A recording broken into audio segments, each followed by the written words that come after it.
Hi Libra, this is Jav. Welcome back sa ating channel. By the way, Libra, this is your weekly Gabay Tarot reading from January 12 to 18, 2026. Gamitin ang reading na ito bilang gabay lamang. Tandaan Libra, ito po ay general reading.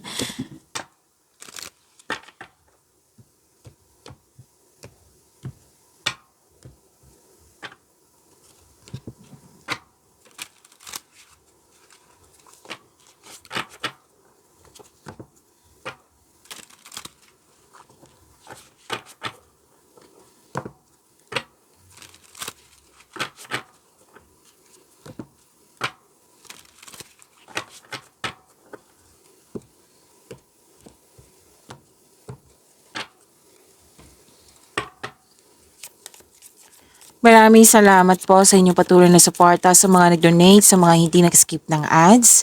Subscribe na po kayo at click bell notification para updated po kayo sa bagong video natin. Para sa mga gusto magpa-reading po, comment po kayo ng personal reading and check my reply sa comment section.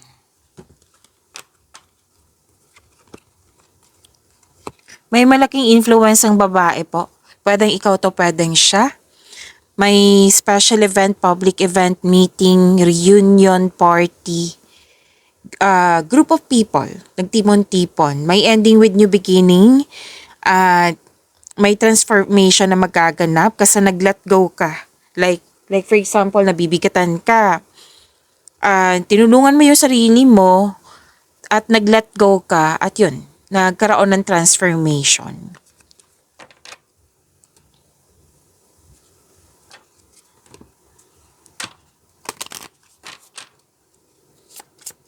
Angel number para kay Libra, January 12 to 18, 2026. Angel number 1717, self-reliance. Sabi po dito, time has come to rely on your knowledge, your wisdom, and your ambition. You have an important soul mission and life purpose. Leaning on your inner strength will allow more of your path to unfold ahead. To attract more blessings, let us say the power affirmation. Let us say, as I take leadership of my life brings a flow of good fortune and good blessings. Ang ganda.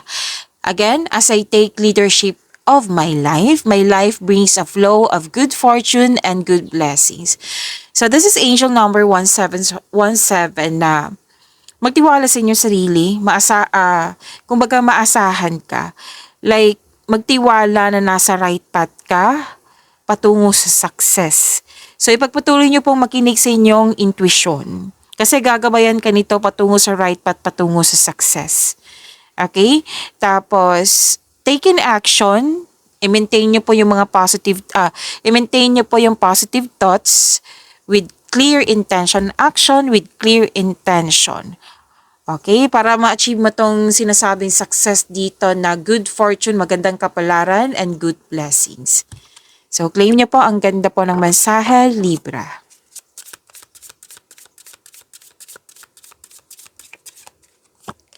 Energy.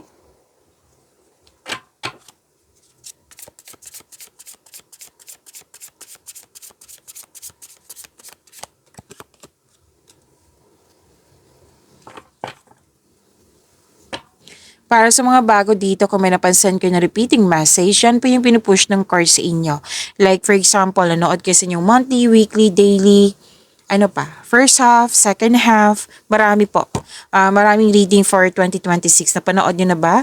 At dito din, at may napansin kayo na repeating message, yan po yung pinupush ng card sa inyo na kailangan yung bigyan ng atensyon, solusyon at aksyon kung maaari po. So na yung energy ni Libra for this week, January 12 to 18, 2026.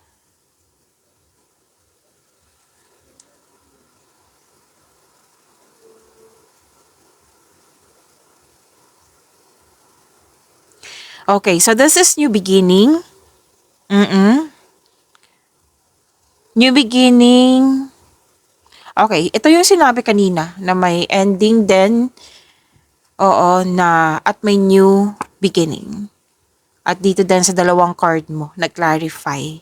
So, ang ganda ng new beginning na ito, Libra, kasi may abundance Sinabi dito na may abundance. May parating na blessings, gift from the universe. Posibleng opportunities to. May nakita rin akong new job opportunity. At unexpected sum of money. Pwede din nag-take ka ng first steps para ma-enhance o ma-increase yung kaperahan mo. Ang pagbabago na ito ay may unlimited growth towards to your finances. So, bibigyan mo ng aksyon yung opportunity na binigay sa inyo. Okay? Kailangan mo magtiwala. Self-reliance, yung angel number 1717. Kasi sinabi dito, magkakaroon siya ng growth.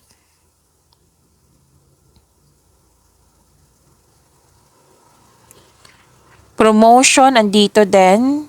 Magkakaroon ng financial growth and stability. Ang ilan sa inyo mag-change career kasi may offer sa inyo na more stability and abundance.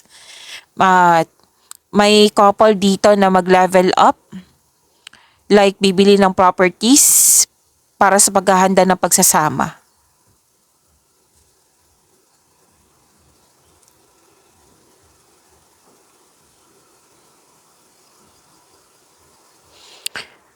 Dalawang card mismo nagsabi dito, happiness, may fulfillment sa pangarap po.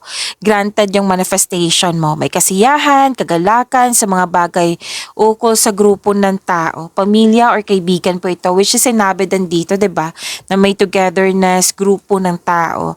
So this cards focus on achievement of a level of love, success na nagbibigay sa iyo ng katahimikan, satisfaction, at pasasalamat.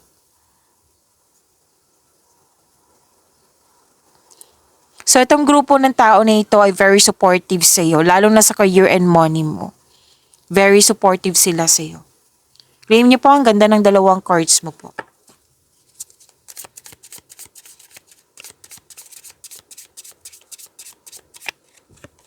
Career and money.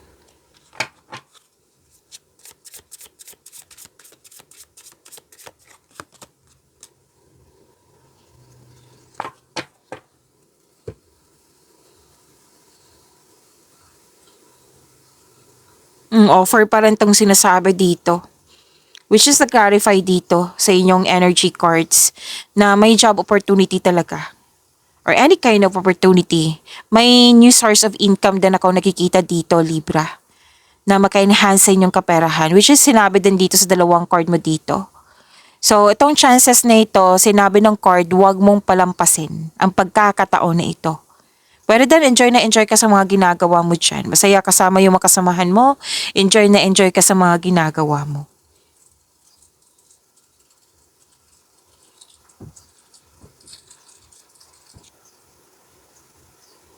Malakas ang iyong intuition. Yes, malakas ang iyong intuition. Tapos, sabi ng card na may kontrata kasi ako nakikita dito. Pwede din sinasabi ng tao to. Nagsabi ng card dito na kilalanin na mabuti. Pero, di ba sinabi kanina na malakas ang iyong intuition. Kasi may matutuklasan ka nang dahil sa malakas ang iyong intuition. Matutuklasan mo na may hidden charges or makadiscover ka ng deal na naging too good to be true, na may hindi totoo. So, kilalanin lang mabuti, alamin ng mabuti, at makinig sa inyong intuition kung pwede po.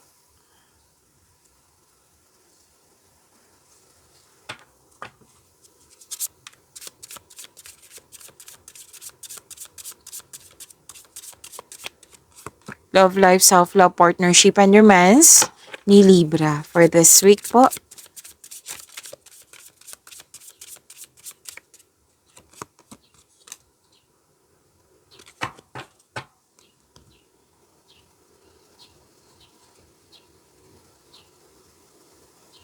Ilang cards po nagsabi dito, Libra, na lahat kayo na malakas ang iyong intuition. Makinig po kayo sa inyong intuition. Mas piliin nyo pong magtiwala sa inyong sarili at makinig sa inyong intuition kesa mag-overthink or mag-overanalyze. Trust your own counsel first. Naghahanap ka ng solusyon sa inyong problema, sagot sa inyong mga katanungan. Sinabi ng card mo dito, nasa iyo na yung sagot, nasa iyo na yung solusyon.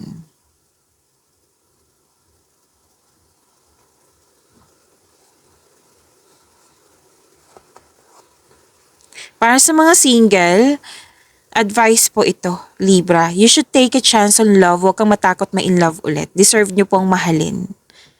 Para sa mga relasyon sa buhay mag-asawa na yun po yung nakita ko kanina na mukhang may tampuhan, sinabi ng card dito, leave the past behind. It's never too late to begin again. Mag-usap at magpatawad po. Pagyamanin niyo po yung blessings sa binigay sa inyo, Libra. See you tomorrow. Maraming salamat po.